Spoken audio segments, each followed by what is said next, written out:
কৃতজ্ঞতা প্রকাশ করছি আমি যে দল করি, আমার দলের প্রতিষ্ঠাতা স্বাধীনতার মহান ঘোষক শহীদ রাষ্ট্রপতি জিয়াউর রহমান, আমার পরম শ্রদ্ধেয় নেত্রী দেশনেত্রী বেগম খালেদা জিয়া এবং আমার নেতা মাননীয় প্রধানমন্ত্রী জনাব তারেক রহমানের প্রতি আমি কৃতজ্ঞতা প্রকাশ করছি।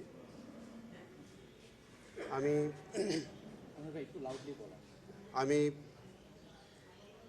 এই ট্রাইব্যুনালের দায়িত্বভার গ্রহণ করার পরে আমার কাছে মনে হয়েছে যে এইটি অত্যন্ত গুরুত্বপূর্ণ একটি দায়িত্ব,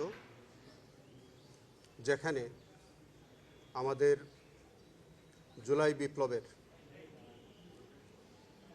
যে সকল শহীদগণ আত্মত্যাগ করেছেন, পঙ্গুত্ব বরণ করেছেন, আমি মনে করি যে তাদের আকাঙ্ক্ষা অনুযায়ী যাতে এই ট্রাইব্যুনালে আমি আমার কর্তব্য পালন করতে পারি।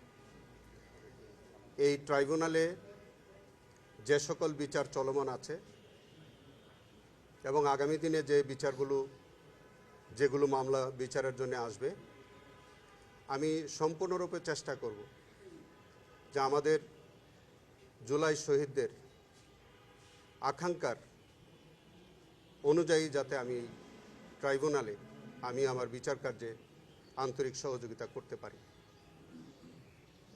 আমি আমার প্রিডিসেসর যে চিফ প্রসিকিউটর জনাব তাজুল ইসলামের প্রতি, আমার বন্ধু, তার প্রতি আমি গভীর কৃতজ্ঞতা প্রকাশ করছি। তিনি আজকে আমাকে দায়িত্বভার অর্পণ করেছেন, এই জন্য তার প্রতি আমি কৃতজ্ঞতা প্রকাশ করি। আজকে আমি মনে করি যে এই ট্রাইব্যুনাল, এই বিচার ব্যবস্থা সম্পর্কে আর বেশি কিছু আমরা না বলি, যেহেতু আজকে আমি প্রথম আসলাম, আমি দায়িত্ব পেলাম, আমি এই ট্রাইব্যুনালের সমস্ত কার্যক্রম আমি দেখব। নিশ্চয়ই আপনাদের সাথে বারবার দেখা হবে, কথা হবে, এই ট্রাইব্যুনালের কার্যক্রম নিয়ে আপনাদের সাথে আমরা বারবার মুখোমুখি হব।